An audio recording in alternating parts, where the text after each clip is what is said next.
We all want to be liked or loved or both based on what we think it is.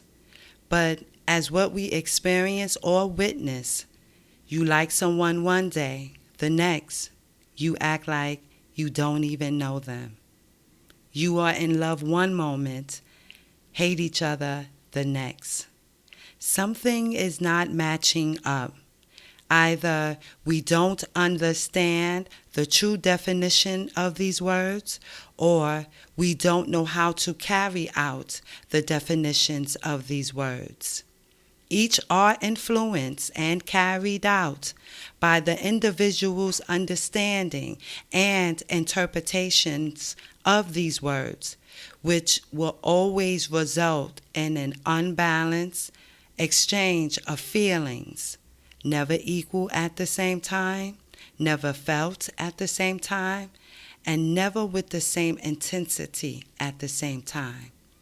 As I grow in the philosophy of life, I rather go with something that is simple, consistent, and universal amongst all men.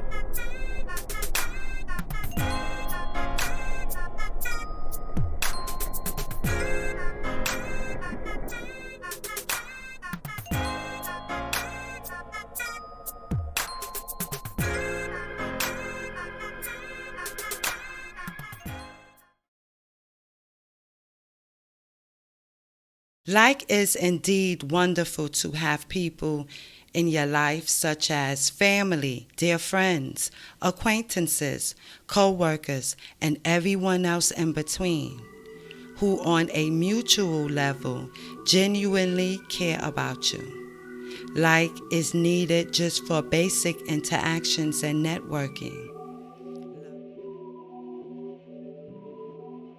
Love and its beauty and profound compassion involves receiving unconditional support and experiencing passion from those who we hold dear, such as family and significant others. If we continue to look at both as a description of our emotions, we will forever be on the search for their true identity.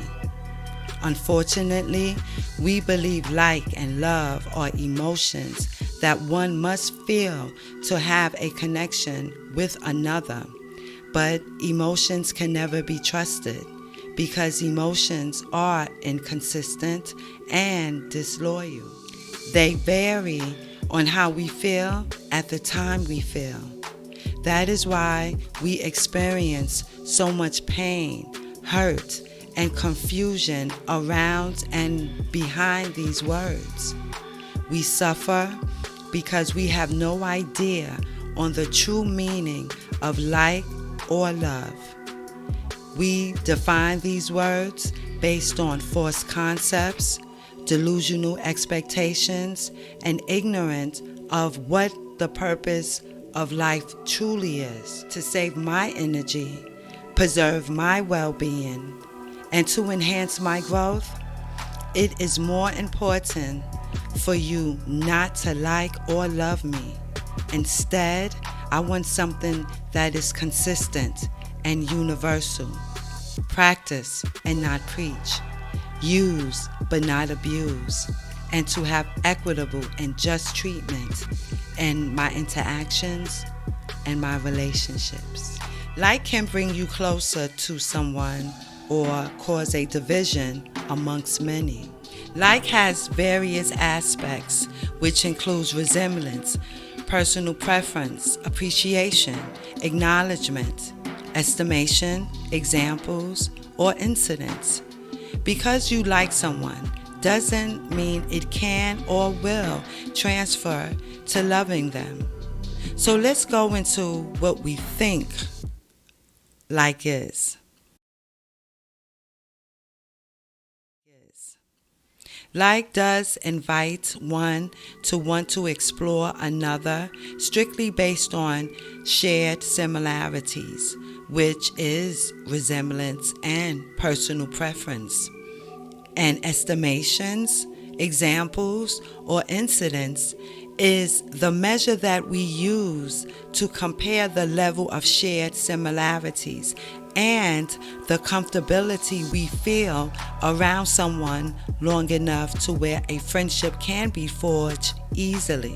When we initially have limited knowledge of someone, our attraction to them often arises from the small interactions that uncovers shared commonalities in life. As our understanding of each other deepens, our curiosity will expand, creating opportunities for both connecting and enduring relationships to develop. While being like one another is significant in establishing productive working relationships, forging connections, or nurturing friendships, we must keep in mind not limiting ourselves to what we are familiar with, which that we can recognize in one another. That is how love turns into hate. They are dualities of one another, meaning they are two extremes on opposite sides of a pole. At any time and for any reason, the shift from one to another can happen at a fast pace or on a slow decline, because in some aspects, the shared similarities are no longer there.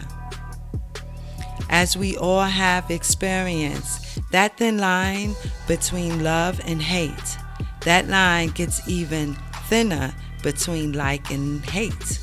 The feelings of liking can easily transform into hatred when there are no longer shared values or ideologies. When you give advice, but it doesn't match what they want to hear. When you give truthful opinions that goes against their expectations. As we say, when keeping it real goes wrong. Differences between individuals can unintentionally lead to disliking one another due to the contrasting perspectives. This phenomenon is evident worldwide, transcending borders and affecting diverse groups of people. History has demonstrated, and present times continues to confirm, that if someone's religious beliefs differ from our own, they may face dire consequences. If someone's financial status does not match our own, they might be deemed unworthy. Society often treats individuals who do not fit conventional standards of beauty as inferior. Furthermore, if someone deviates from expected behaviors, they are labeled as degenerates. Nationality mismatch can lead to exclusion, and having differences in skin color can subject individuals to being viewed as disgraceful or subhuman. This inherent duality of liking and hating has a detrimental impact, corroding the minds of people and perpetrating these destructive beliefs across generations. The mindset becomes, if I don't like you because you're not like me, I must eliminate you. Love can be deep, intense, and beautiful, or cause deep traumatic, embedded pain amongst individuals. Love is a complex, multifaceted emotion that involves care, compassion, empathy, and a strong sense of connection with our dearest friends, and it encompasses a range of feelings, behaviors, and experiences with deep affection, attachment, and a strong emotional bond towards our family members. Love is also deeply personal and a unique emotion that invokes feelings of intimacy, passion, and commitment in romantic relationships. Love is that which can bring happiness, fulfillment, and a sense of purpose, but it is subjective and experienced differently by different cultures, the difference in the sexes, individuals, and varies on their expression of kindness, support, sacrifice, and understanding. In a family, love often exists due to the family structure. Despite any wrongdoing, family members cannot simply walk away from each other. They may not have been the perfect parents, but I still love them. Even if I think my kids have flaws, I still love them. My brother or sister may irritate me, but I still love them regardless. In a family, love can sometimes feel more like a moral obligation rather than a genuine emotion. If our family members were friends, we might have ended the relationship long ago, despite our similarities. On the other hand, friendships can create a stronger bond of love because we choose to allow and nurture these relationships beyond mere liking. Some friends have provided more support and made greater sacrifices than any family member, either by choice or circumstances. Intimate relationships are fueled by passion and desire, creating a solid foundation of love. Now, we all know that thin line between love and hate can easily be crossed. Betrayals, lies, and deceit can also be a part of this love that is supposed to bring us happiness, which can be confusing. It becomes even more perplexing when we experience love that hurts or love that has a different meaning based on cultural differences. One may show love through affection, devoid of protection. Another may show love through protection, devoid of affection. The term love is often used casually to describe temporary feelings of desires or a very strong liking. We may claim to love you, yet neglect your needs due to our own deeper desires. We may claim to love you, but not fulfill the highest level of care required. Unfortunately, our desires can lead us to harm others, even though we still claim to love them. This is evident all over social media. Marriages ending in divorce, couples and long-term relationships walking away, and friends having absolutely no loyalty towards one another. On the other hand, though, in a professional environment, irregardless of cultural differences, we may not necessarily like or for sure love our supervisors, boss, or co-workers. However, most of the time, that thin line, that delicate boundary, will never be crossed with any form of disrespect or hurt. Respect is not something they must earn. It is freely given due to their position.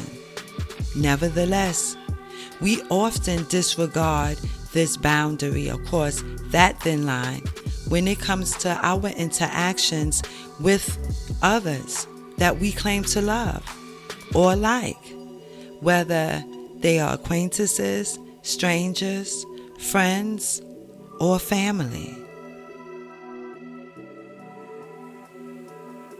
The verbs and nouns we are using to these actions can often create confusion regarding our emotions.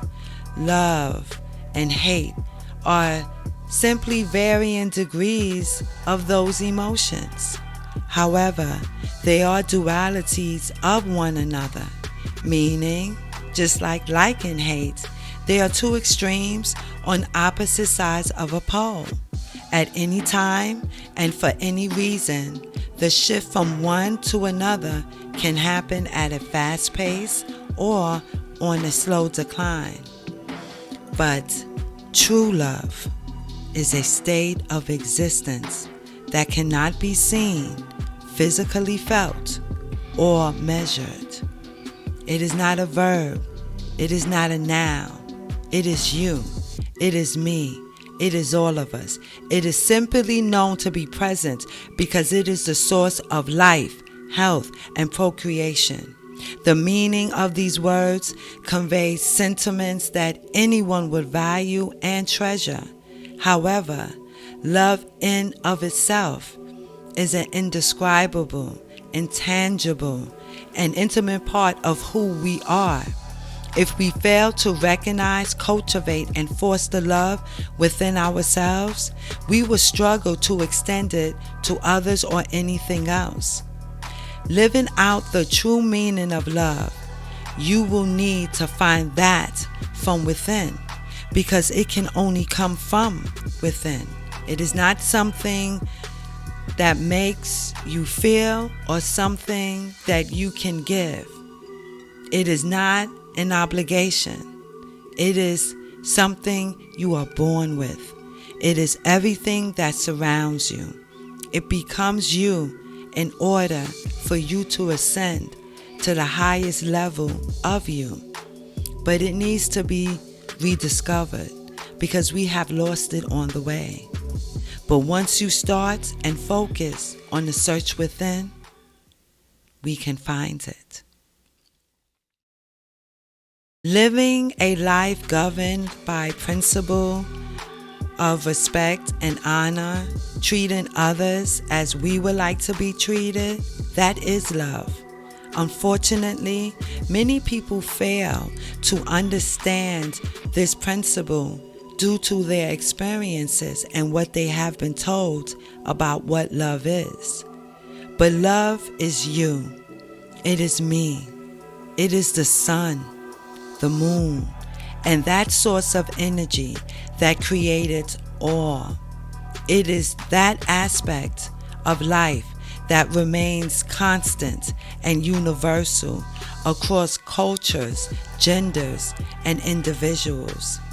It is an objective truth that transcends subjectivity.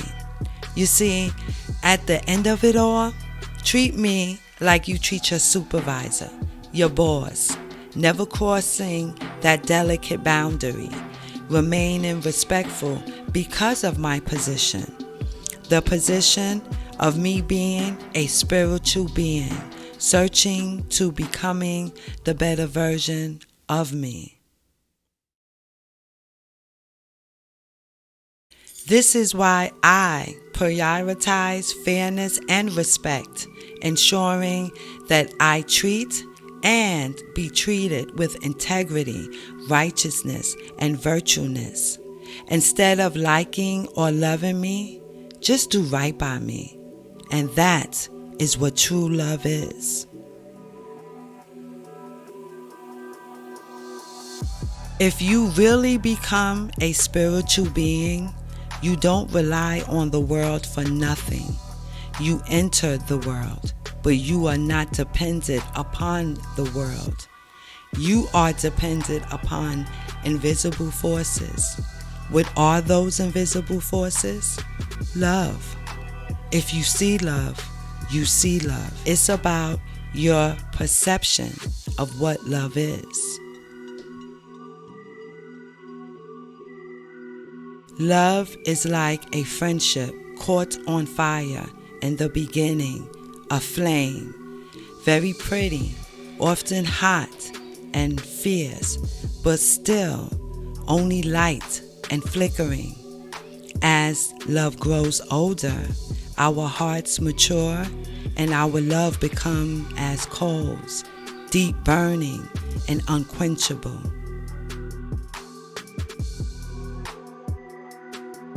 The people at Kaliga Regional Treatment Center heal me with their hearts. If love was in a particular place or a particular person, if it had a particular measurement, particular skin tone, eye color, or any of those things, we all know where it was. But if every one of you got a mirror, we'll just look in it and then go beneath the surface and go into your heart. Love is not this superficial thing that a lot of people aspire to. It is of a spiritual dimension. When you love yourself, you are able to love everything around you. When your love fails, it's because you fail to love yourself. We all have our spiritual and separate path that will lead us to realizing we are much bigger than our past experiences. We are not defined by what we went through. We are liberated by the strength it took us to break through. Self-realization is the greatest service you can give to humanity. Self-preservation is the greatest gift you give to yourself. Don't let your past traumatic experiences dim your light. Use it to brighten it. Becoming the master of your fate, the master of self, and the captain of your soul. You see, when you are free, God shines within you, and through you, we see God. Let's start this journey together, understanding there is only one of us, one universe, one love, and one consciousness. Remember to always stay curious and to conquer it all. See you on the other side.